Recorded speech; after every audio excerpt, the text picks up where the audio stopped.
Hello, everybody. Today we're going to talk about space technology, where we are trying to design some of the things. Last time we saw how to do measurements and other things. Okay, for long distance, how do you calculate things? What kind of geometry you use to calculate things and things like that. Okay. Now, this lecture will be mostly on how space is made. Okay, the first thing, space is a kind of like almost like empty thing. Okay, so it is not, it doesn't have anything, things like that.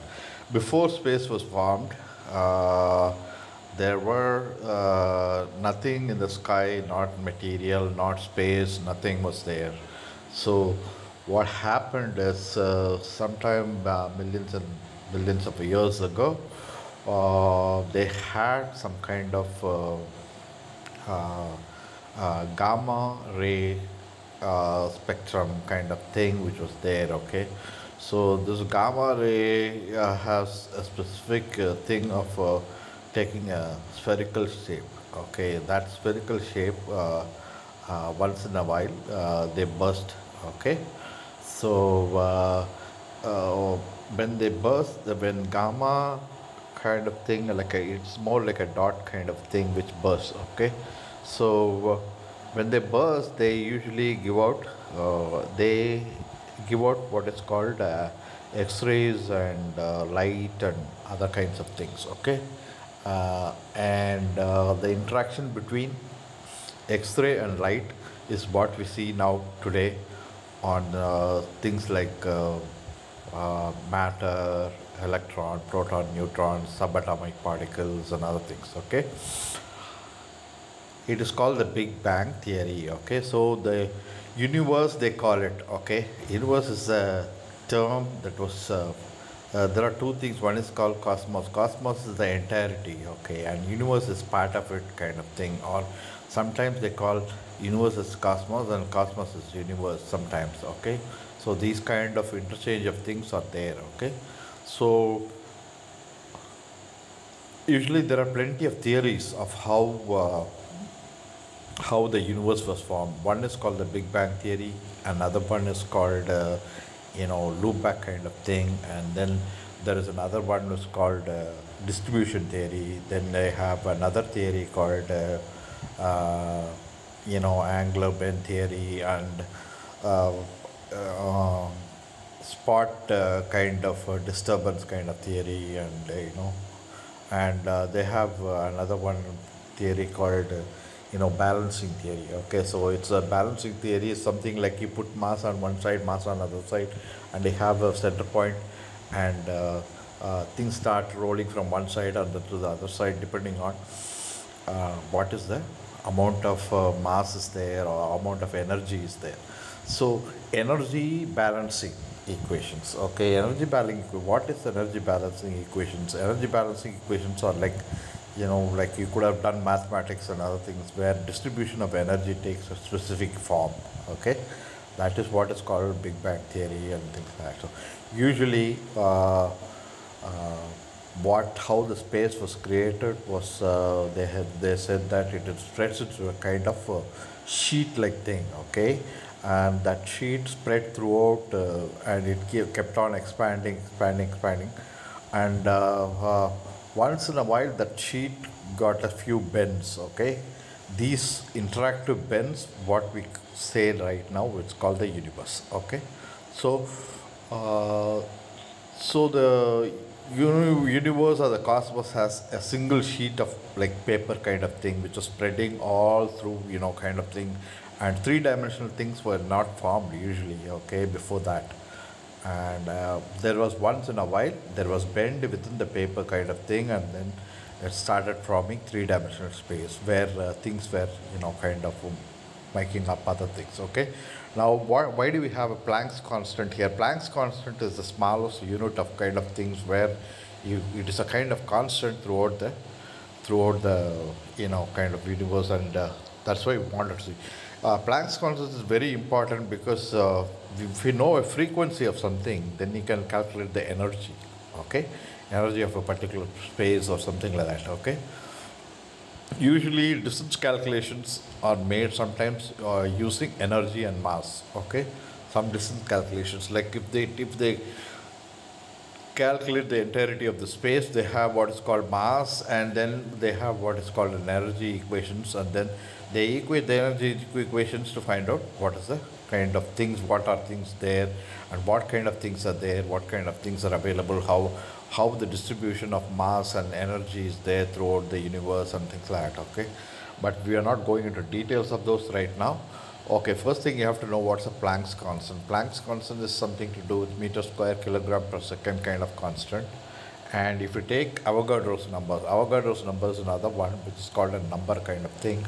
Okay, so some kilogram is there, so you have a number, and if you take it in kg and divide by the whole thing, then you get what is called you know uh, uh, amount of matter kind of thing, what how matter is formed. Okay, the smallest matter you can have is, like, if you divide this by this, you will 10 power minus 10.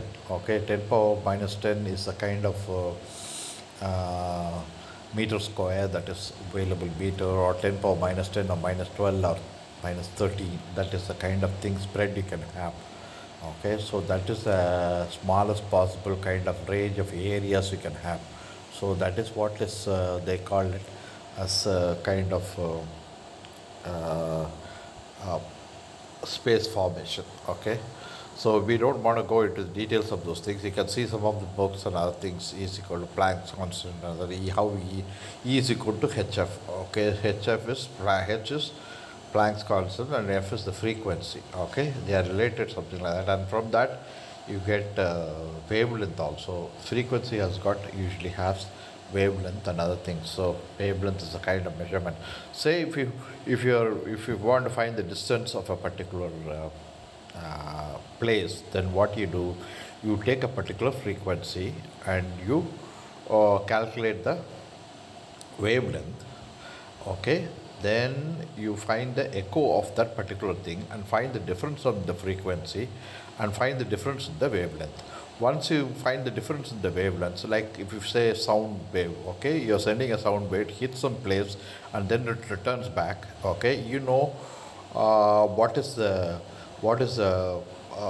frequency of thing which is sent, so frequency of the sound wave is sent, and then when it hits something and returns back, you got another kind of frequency. So there is a small frequency difference, or what is called a wavelength shift. Okay, there's a small shift in wavelength. That shift in wavelength can be used to calculate what is the distance it has traveled and what is the gap between 2 points. Okay, that is a kind of like the simplest way of determining certain things.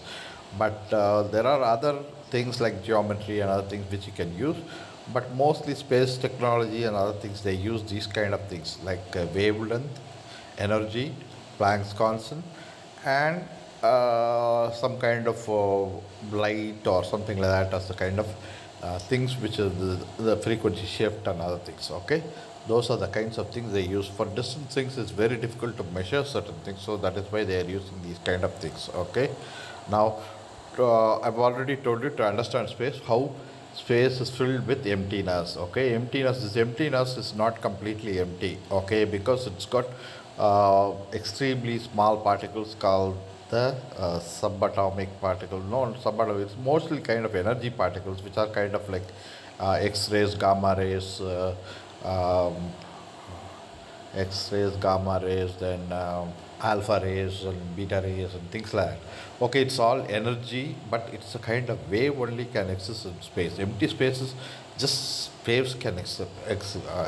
Okay, which essentially means energy only can exist. Mass cannot exist in empty space. Empty space, the difference between empty space and matter is just that the energy is not available in the form of mass. Okay, so that is what we define it as an empty space. Okay, so to understand space, first you have to know certain things. Okay, this is the first thing I've told you. This is the kind of thing how they find distance and other things. But you have to know certain other things which is quite difficult to put it in things. Okay, So one thing is you have to know your heartbeat. Okay, heartbeat is takes around 1 second. Okay, so a human form can stay on the ground with a heartbeat of 1 second. Okay, 1 second. Okay, and the escape velocity of the Earth is around 11 kilometers per second. Okay, so these two has to be related. Okay, these two has to be related. Once you try to relate these two, then you know what is happening. Okay, what is Earth actually? You understand what is Earth. If you don't have an understanding of these two, okay, what is your heartbeat plus what is it takes about 1 second, okay, and 1 or 2 seconds or less than a small second, then it means, and you know the escape velocity of the Earth. These two you have to remember wherever you go in space, because without these two you cannot remember anything. Say one day you are just landed up in moon and suddenly you are asked to find out where you are. Okay, you wake up and where you are. First you have to understand the heartbeat can work only in certain pressure conditions. Okay, so that 11.2 kilometers per second is a kind of pressure that is needed for human formation.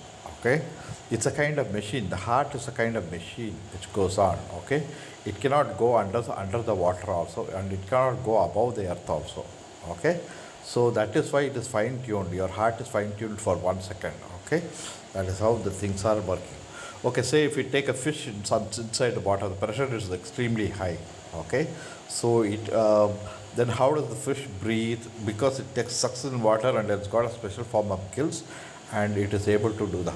But if you take the heartbeat of fish and all, it's going to be much lower than ours, because the pressure there is extremely high. So if it goes still further deep down, the fish and other things have lesser heartbeat. Okay, so the machine kind of things cannot work beyond a certain point of depth. Okay, so if you go deep down on the seabed, then there are no animals or plants or anything won't be there. Okay, mostly animals won't be there because it doesn't have any kind of heartbeat. Okay, because structures cannot be animal structures cannot be formed beyond a certain depth of water.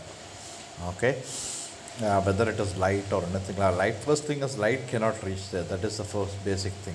Okay, so that is why you don't have any kind of heartbeat. So first thing you have to know what is the 11.2. 11.2 kilometers is the distance of the space actual air content or your radioactive content. That 11.2 kilometers you have to take. So the Earth's surface up to 11.2 kilometers is where air or gamma ray radiation, surface radiation, anything can exist. Beyond that 11.2 kilometers, it is going to be mostly kind of empty space. Though there might be some asteroids and other things, but there you don't have any kind of surface material which is forming some kind of things. Okay, so those things won't be there. So those kind of things you have to understand. Okay, now once you have the understanding of what is a heartbeat and what is the distance of the escape velocity of the Earth, then you can understand that you're kind of like okay, I have to have under a pressure which is about 11 kilometers from the surface of the Earth. From there I have to have so much of pressure to sustain the heart or the kind of functionality. Like if you take a car, it needs a specific kind of pressure to move it. Okay, like that only. So something has to work, then it is mostly dependent on pressure. Okay, how does the earth rotate? First thing you have to understand, I told you already, the earth and space and other things were created once it was called as a Big Bang theory. Okay, so mostly the most prominent thing that was used making the making material was infrared. Okay, infrared are kind of rays which was mostly involved in creating matter kind of substances. Okay, these heat traps were just trapped into certain areas. Okay, certain areas this heat was extremely the infrared rays were so high that they had so much of material formation. Okay, because of extreme high heat. Okay, because of so some of the things which are left out, right now we are seeing the stars, the suns, sun. Okay, these kind of things were the left out things of the what is called the Big Bang. Okay, because once space started expanding, okay, it started cooling down. So, because of the excessive infrared rays, it turned into some kind of matter, and from matter it was started cooling down, and then that is how the space was formed, and the different planets and other things here, galaxies, like black holes and other things were formed. Okay, so first thing you have to understand these things very clearly. That is all for today. So first I told you how measurements made, what is energy, how to calculate energy, how to calculate distance using Planck's constant, why Planck's constant is there, how space was created, and what is the kind of before space was created, what was there, and things like that. So that is enough for today. So we'll look into some other things later. Okay, how each layer of the earth and other things work, that we can show some other time. Okay, let's go into some other things. Right now I don't have any kind of little material or some other things, so I don't have some other things, so we'll do it sometime later. Stargazing and other things we can do some other time. How to calculate which star is near, which star is further, and other things we'll do sometime later. That is enough for today. Thank you. Bye now.